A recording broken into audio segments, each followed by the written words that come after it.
And so as we look at the reforms, I think we need to put in context the environment we operate in as EU, that we tend to be a little bit weak on enforcement or the implementation of decisions that we make. This is not a criticism to a particular office situation, not EU situation as a whole. So I think it's important that we address the issues of fragmentation, weak implementation, political will, and also just the slowness, the general slowness in getting things done. President HH didn't hold back.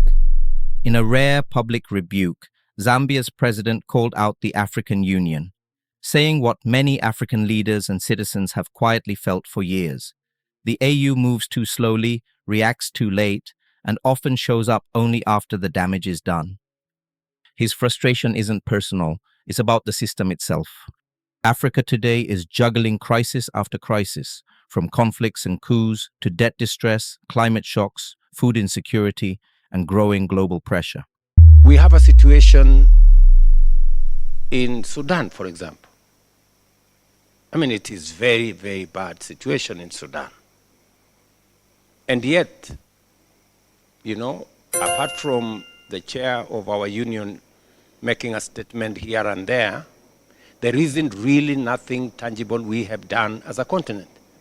And we have people, you know, dying in thousands. We have a humanitarian crisis that is, you know, more people are dying out of hunger than out of bullets in Sudan today. Meanwhile, the AU still operates like it's in a calmer era. Slow meetings, cautious statements, endless consultations.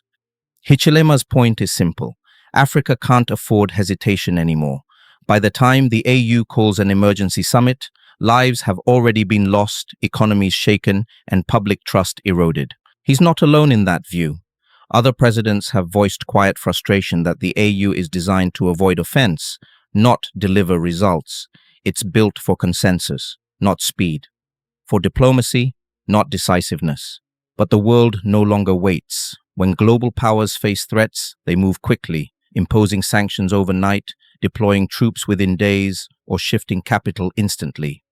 Africa's own institutions, though, often take weeks or months to act. For Hichilema, that delay isn't just inefficient, it's dangerous. It weakens Africa's credibility. Because if the continent wants to be taken seriously on the world stage, it can't keep outsourcing urgency to outsiders while its own union debates the wording of communiques. And there's another problem, one deeper than bureaucracy. The AU often lacks enforcement power. It can issue statements or condemn actions, but it rarely enforces consequences. Even the present state of the AU, we tend not to actually enforce things that we've agreed to already. Without real authority, its resolutions risk becoming symbolic, not transformative.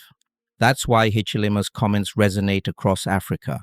More leaders and citizens are demanding institutions that act with confidence and urgency, not tomorrow, not after another summit, but now. When you go back to your countries, please ask your leaders, why aren't you funding the African Union? A simple question. Do you want the African Union or you don't? That's it.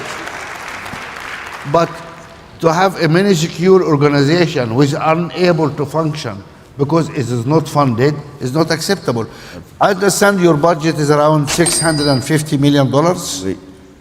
The total budget of the African Union, 650 million budgets. How much of that is given to you by others? European Union, other people. How much of 700 people is not ours? Somebody else paid. Be frank. Entre 66 et 70%. Between 66 and 70% of the investment budget is funded by partners, and most of the times more than that. I like the word partners because they call them partners. Yeah. So 5 minutes later, they don't call them colonialists, imperialists. But when they give us money, partners. Raising $1 billion from 54 countries should not be, a very tall order. It is not. We just have to be realistic to ourselves. It is said, if you think you are poor, then you are poor. We just have to be realistic and not to demean ourselves to levels that even undermines our own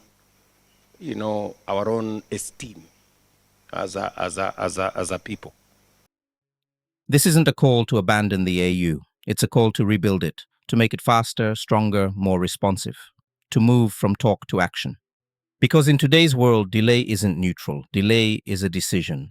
And too often, Africa is the one that pays the price.